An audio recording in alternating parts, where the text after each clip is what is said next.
Hello guys! Welcome back to Not Just Mecha. It's Marco here, and today we finally talk in detail about non-metallic metal.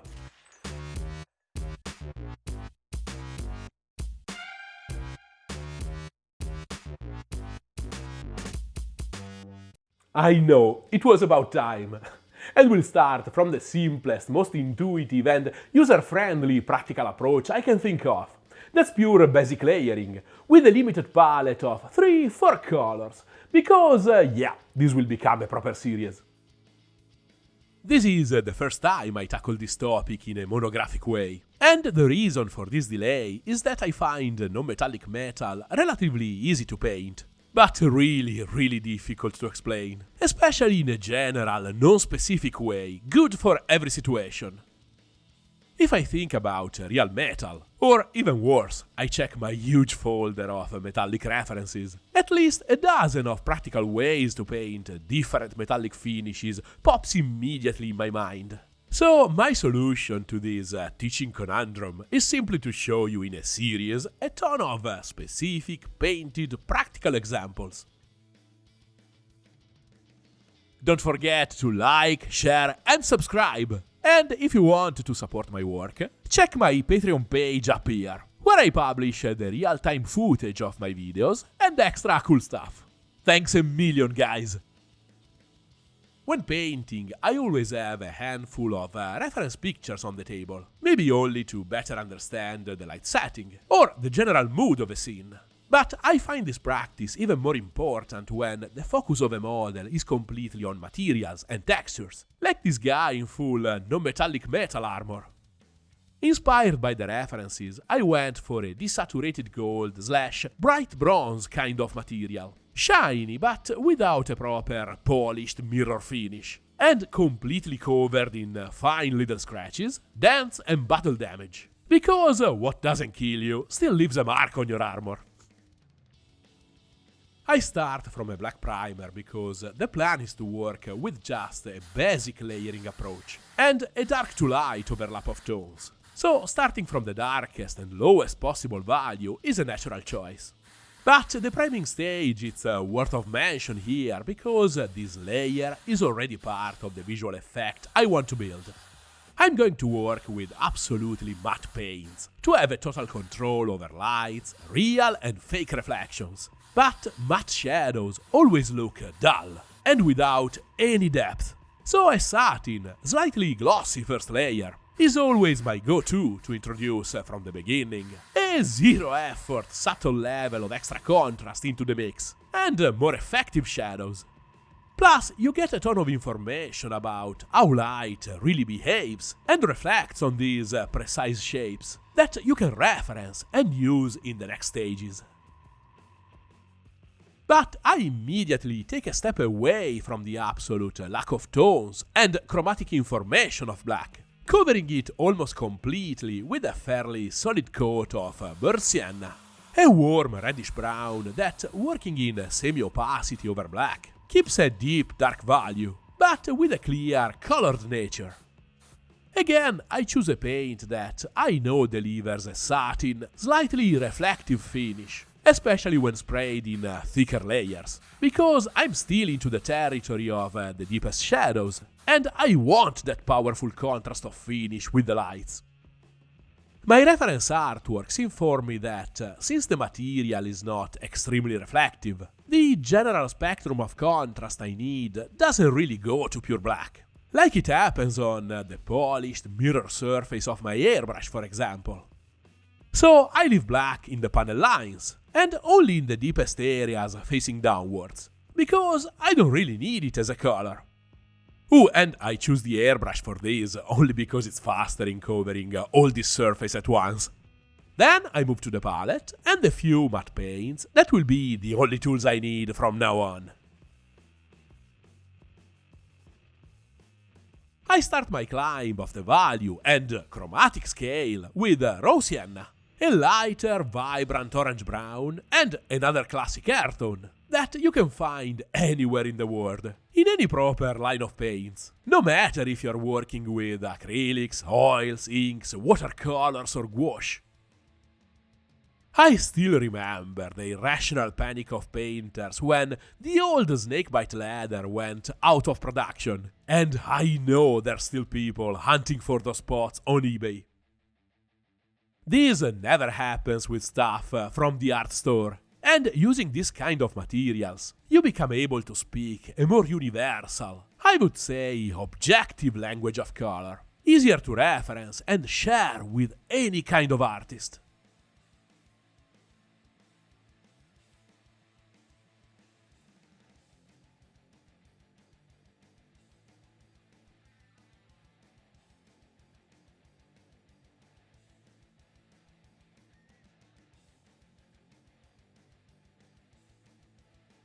On the palette, you can see my main reservoir of thick paint on top, and below it, a pool of slightly diluted color, easier to manage and spread.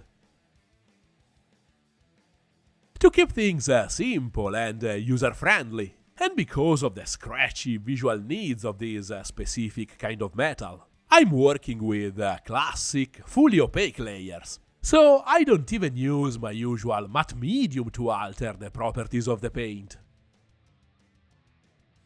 The idea is to render an armor that has already seen its fair amount of battles. So in every stage of the work, my brushstrokes are about lines and scratches.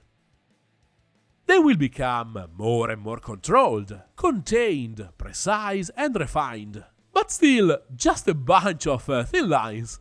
And in general, my mental and practical attitude is the one I use when I'm sketching. And if you want a good idea of that process in its purest form, you should check my previous video. Metallic reflections tend to be quite abstract and dynamic, even in the absence of real movement. So I feel that the loose, free-flowing act of sketching can better catch that kind of sensation and their living, moving nature.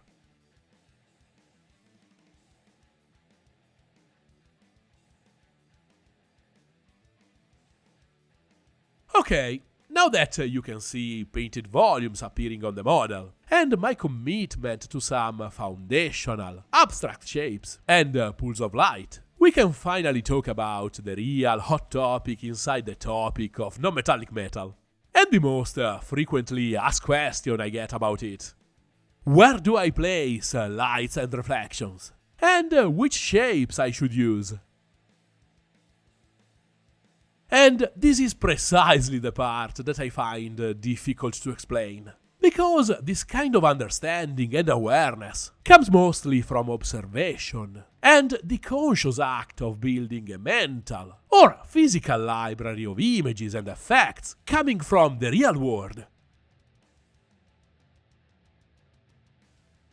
Techniques and brushstrokes are just a way to fix on the model that information. But if you don't possess that information, aka you don't know exactly what you want to paint, the result will always be weak, or worse, it will not work at all.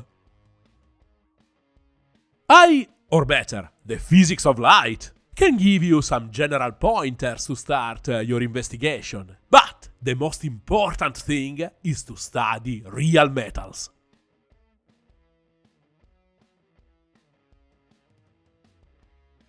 But first, let's move to my second value and chromatic jump.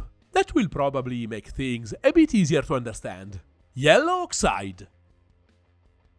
Can you see what I'm doing here?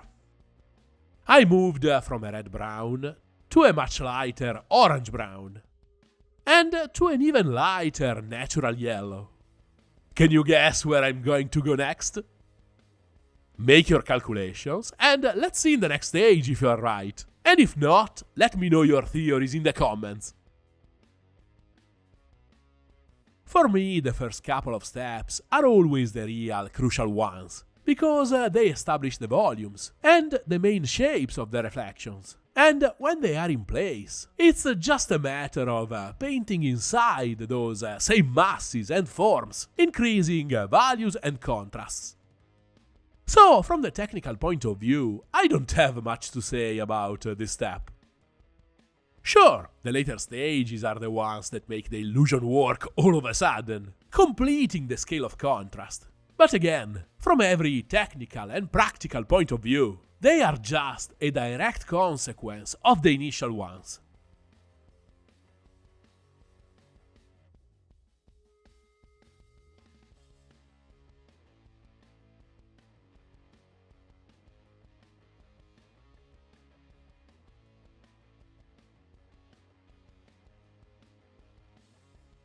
Oh, and another little digression. To understand better what I'm doing, I feel the need to block the basic tone of the silver elements, using a dark Prussian blue. Again, I don't feel the need of using black as a foundational tone. This blue is dark enough to be the last value, and a rich chromatic base for my steel, that I'll paint simply adding more and more pure titanium white to the blue base. So, while new shapes and reflections appear on screen inside the previous ones as fine layers of scratches, we can go back to the physics of light. Yeah, things will become a bit nerdy here. As I always do, I started defining in my mind the position and intensity of the virtual light source. And this is always useful. It doesn't matter on which material that light is projected. In this case, a low, frontal, diffused light coming slightly from the left. This tells me all the information of the vector of the light, so both its magnitude or intensity if you want, and direction. With this virtual direction in mind, I can define the first point of impact of the light over the single shapes. That's where I apply my main reflections. The dimension of the reflections depends, of course, on the intensity of the light, and, less obvious, on the level of reflectivity of the material. A satin finish tends to spread the light into bigger, blurred shapes, while a shiny finish tends to produce thinner and sharper reflections. The actual shapes of the reflections depend completely on the three-dimensional shape of the material. Cylinders and cones reflect with lines, while spheres, for example, bend light over their curves. So again, for this part, you really need to study the real thing and build a repertoire of believable shapes. Note that I didn't say real or realistic, but believable. And we'll come back to this in a bit.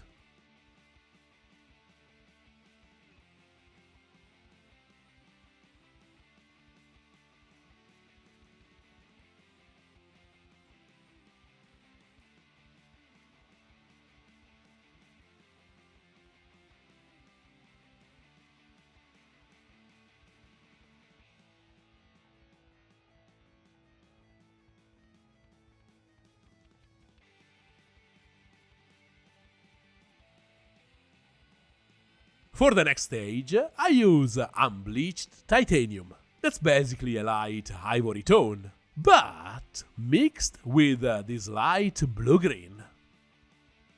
If you are a veteran of the channel, you probably predicted this cold turn of the worm scheme since the very beginning, and I'm really proud of you.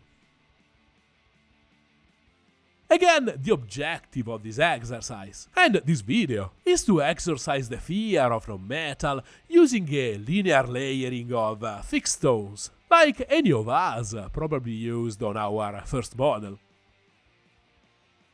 I don't add new chromatic reflections. I don't use glazes to introduce new tones and extra levels of contrast or depth. I don't go back filtering or adding external saturation, as I'll do for sure in the future for more complex examples. But still, to push the basic contrast of my progressive lights, I can be creative and make this strong turn into cold notes integral part of the main flow of tones.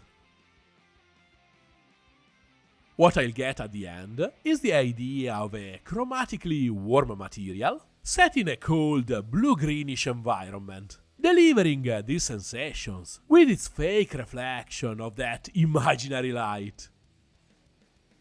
a ton of subtle complexity with zero effort.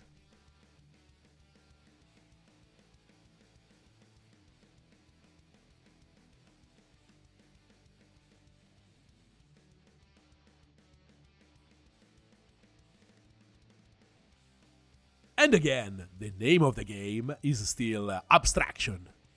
Because I'm basically painting moving light and the irregular, often unpredictable forms it creates. And here is why I didn't talk about realistic shapes, but believable shapes. If you set the correct and coherent vectors of your main lights and their few main contact points with the surface, basically creating the structural base for the suspension of disbelief, then poetic license gives you the power to fake anything else. Because unlike the real world, where the complex surroundings define the reflections, here, the reflections you paint inform the viewer of the virtual environment that can take any shape you want without the need of justifications. AKA, you can paint whatever you want. If you get the basic physics right.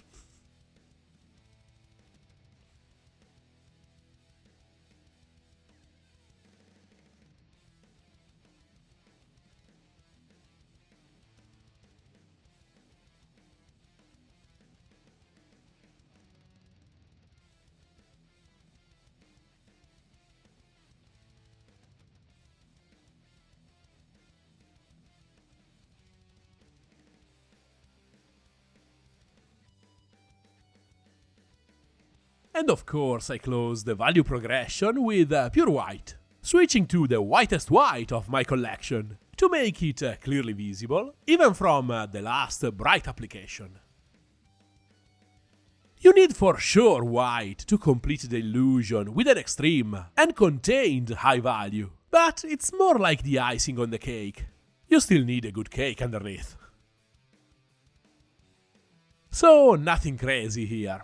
Just a quick enhancing pass over borders, sharp edges, rivets, and some artistic blinks of light here and there.